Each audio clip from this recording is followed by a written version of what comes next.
Assalamualaikum warahmatullahi wabarakatuh. Perkenalkan, nama saya Rasmi, mahasiswa dari Universitas Megareski Makassar, Prodi S1 Farmasi. Nah, di video ini saya akan menjelaskan mengenai analisis instrumen, yaitu alat analgesimeter. Nah, di sini saya akan menjelaskan dua alat analgesimeter, yaitu analgesimeter Randall-Selito Vow Freezer Test dan Tile Flick Test. Analgesimeter Randall-Selito Vow Freezer Test. Analgesimeter tipe 37215 adalah perangkat klasik untuk melakukan eksperimen Vow freezer sesuai dengan metode Randall-Selito. Biasanya, metode Randall-Selito digunakan sebagai screening obat analgesik dan antiinflamasi yang cepat dan sensitif. Prinsip dari metode Vow freezer test atau Randall-Selito yaitu menggunakan rangsangan tekanan mekanis sebagai penginduksi nyeri. Prinsip metode ini adalah telapak kaki tikus dijepit dan diberi tekanan atau gram dengan bobot tertentu yang akan terus meningkat dalam waktu singkat. Respon yang dihasilkan berupa penarikan kaki atau mengeluarkan suara secara tiba-tiba.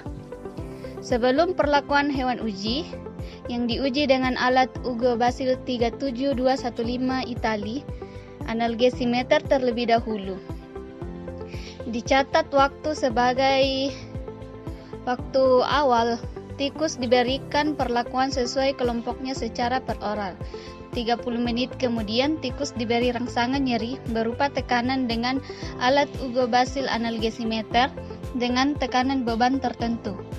Pemegang tikus harus benar dan pastikan tikus dalam keadaan tenang agar tikus bisa beradaptasi dengan alat uji. Kemudian beban dijalankan dan dihentikan jika tikus sudah memberikan respon dengan penarikan kaki. Lalu berat beban dicatat dalam bentuk gram. Adapun metode instrumen dari alat ini yaitu Basil analgesimeter telah dirancang untuk melakukan screening obat analgesik yang tepat secara cepat pada cakar tikus yang normal dan meradang, menurut tes Randall-Selito. Instrumen ini pada dasarnya adalah perangkat yang memberikan kekuatan meningkat pada tingkat konstan atau sejumlah gram per detik. Gaya ini terus dipantau oleh penunjuk yang bergerak di sepanjang skala linear. Gaya ini ditetapkan pada cakar hewan yang ditempatkan pada alas kecil di bawah pendorong berbentuk kerucut dengan ujung membulat. Alas terbuat dari teflon yang secara biologis iner dan memiliki koefisien gesekan yang sangat rendah. Jadi, jika hewan itu tiba-tiba menarik cakarnya, ia mudah tergelincir tanpa terluka. Operator akan menekan pedal switch untuk memulai mekanisme yang memberikan gaya. Ketika tikus berjuang, operator melepaskan pedal dan membaca skala kekuatan di mana hewan merasakan sakit. Nah, selanjutnya saya akan menjelaskan komponen analgesimeter Randall-Selito Vow Freezer Test. Yang pertama yaitu ini adalah gambar pendorong atau aplikator paksa. Ini adalah komponen yang berhubungan dengan cakar hewan untuk menerapkan gaya. Dua bentuk yang berbeda di kedua sisi dapat ditukar dengan kebutuhan eksperimental yang paling cocok atau aplikasi tekanan datar. Yang berikutnya yaitu gambaran umum sistem dari alat ini. Perhatikan pedal kaki untuk mendeteksi gaya reaksi, skala berat mutlak, alas, dan pendorong untuk posisi cakar. Nah, yang ketiga adalah gambaran dari posisi cakar. Alat Alas plastik putih akan mengakomodasi permukaan pelantar cakar hewan, sementara pendorong berbentuk kerucut akan mulai dalam posisi atas untuk kemudian mendekati cakar hewan, menerapkan kekuatan yang meningkat. Selanjutnya yaitu gambaran bobot ekstra untuk kekuatan ekstra. 2. Di slogan, di sisi kanan gambar dapat ditambahkan ke sekrup gaya untuk menutupi range penuh gaya dari 0 hingga 750 gram. Di atas pendorong, sensor gaya untuk deteksi otomatis dapat dicatat.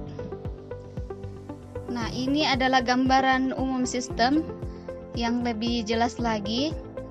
Semua komponen terlihat dari sini, dari kiri ke kanan. Motor untuk peningkatan gaya, pedal kaki, sistem posisi cakar, bobot ekstra untuk rentang gaya yang luas.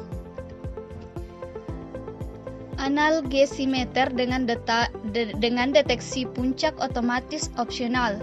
Nah, dengan menggabungkan sensor gaya dan detektor puncak atau unit elektronik dan perangkat lunak ke analgesimeter, respon hewan dan nilai gaya sekarang dapat dideteksi secara otomatis atau deteksi pedal kaki masih tersedia sebagai standar. Nah, ini adalah alas, bawah, dan pendorong atau yang bagian atas. Nah, cakar hewan ditempatkan di alas dasar dan pendorong berbentuk kerucut dengan ujung bulat yang tidak menyakiti hewan, menerapkan kekuatan dari atas. Komponen hitam di atas pendorong adalah bagian dari deteksi elektronik opsional puncak gaya. Nah, selanjutnya saya akan menjelaskan tentang alat tail flick test. Nah, tail flick dirancang untuk mengukur secara akurat ambang batas untuk stimulus panas inframerah pada ekor tikus. Cara kerja dari tail flick test yaitu operator memulai stimulus ketika hewan merasakan sakit dan menjentikkan ekornya. Sensor mendeteksinya, menghentikan timer dan mematikan bohlam. Waktu reaksi hewan dengan demikian ditentukan dan direkam secara otomatis. Hewan itu dipegang oleh operator pada instrumen panel atas yang tidak terhalang sedemikian rupa sehingga ekornya ditempatkan di atas jendela yang dipasang, kemudian akan menerima energi. Instrumen ini dapat digunakan dengan mudah untuk merangsang ekor tikus. Ketika diukur ulang, tempat tikus tersedia secara opsional. Nah, prinsip metode tail flick test. Metode tail flick test menggunakan panas sebagai penginduksi nyeri.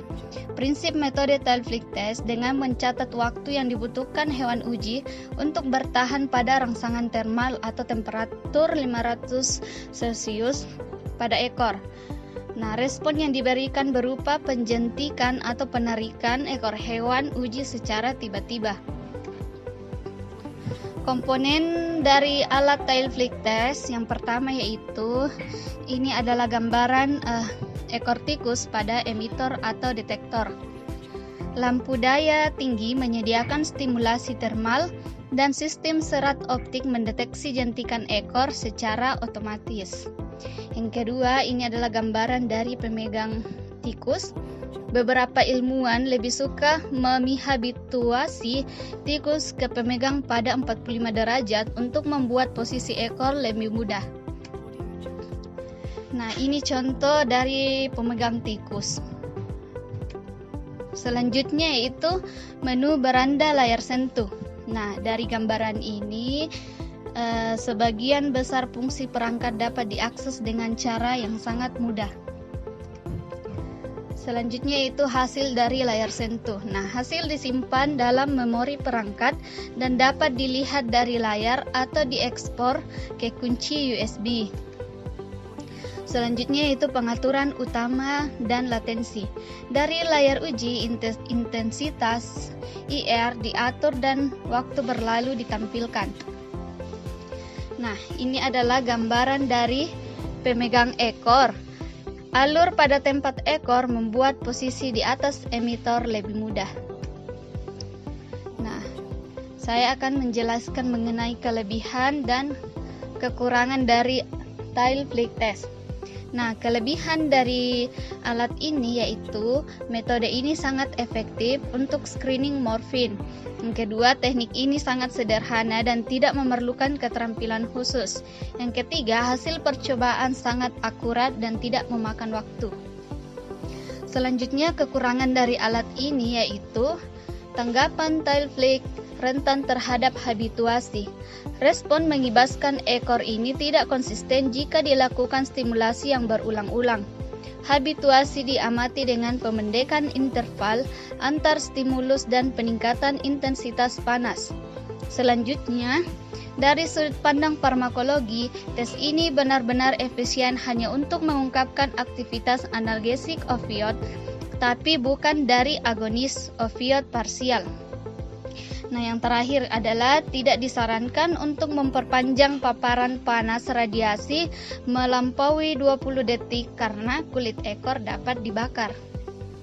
Nah, demikian penjelasan singkat dari saya.